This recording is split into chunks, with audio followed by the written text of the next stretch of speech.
Do you hate the sound of your voice when it's recorded? Well, you're not alone. Hi, my name is Clay Collins. Welcome to My Voice Mentor, where you can subscribe to online voice classes to give your voice what it needs to captivate your audience every single time. Well, I'm going to tell you why you hate the sound of your own voice. It's actually very simple, and it's something that we need to overcome, because really, in order to improve, you've got to get into that practice, in the habit of recording your voice and listening to it back. It's one of the reasons why we need voice coaches, because really only the people that hear our voice from the other perspective are the ones that actually can give us actual feedback of what's happening in there. But let me tell you what's happening. The simple fact is that you don't hear your voice. You don't hear it. Well, it's like, yes, I do. I hear my voice. You don't hear it. What you hear is a reverberation of your voice bouncing off the walls. So you hear your voice going this way out of your mouth. You actually don't hear that. You hear what's bouncing back at you off of the walls. And that's more of a reverb type of sound. I'm hearing the effect of my voice off of the room.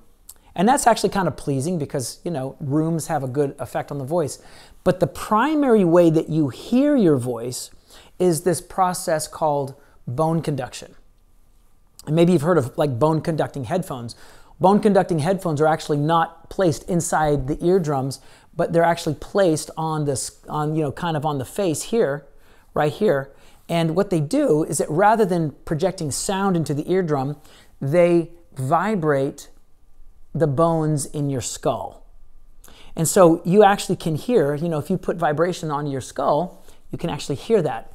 One of the reasons why you can hear your voice more when you plug your ears, I want you to try it. Plug your ears and then say a couple phrases. Just say, hi, how are you doing? And you'll notice that you hear your voice louder. Well, that's bone conduction. That's actually what you're getting through the vibration of your skull. And the reason why that's not a very good way to accurately portray your voice is because your voice sounds completely different in that context than it does out here in the real world. The way you hear your voice and the way that the world hears your voice is two different things. So you have identified the sound of your voice based upon a somewhat misleading avenue.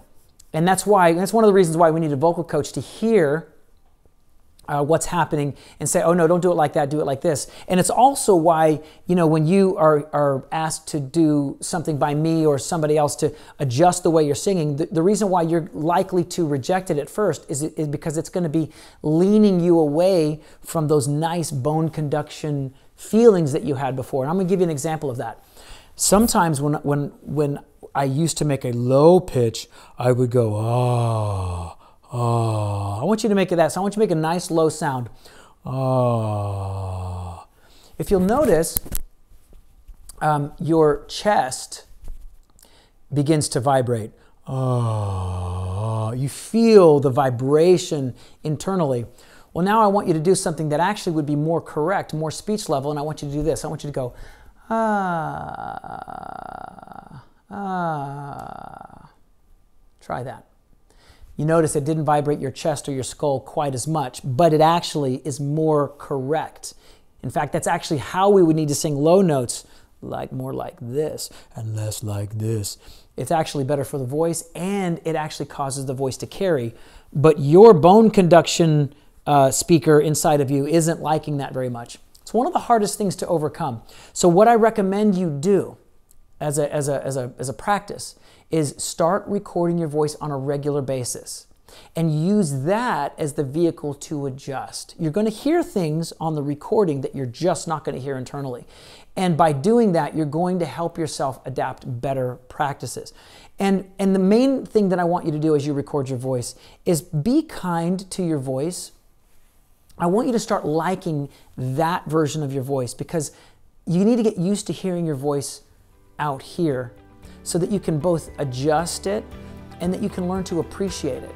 Because you don't want to hate the sound of your voice. You don't want to not like the sound of your voice. So I want you to get in the practice of recording your voice regularly, both speaking and singing, so that you can just get used to that. That's going to help you grow and develop as a singer or a speaker.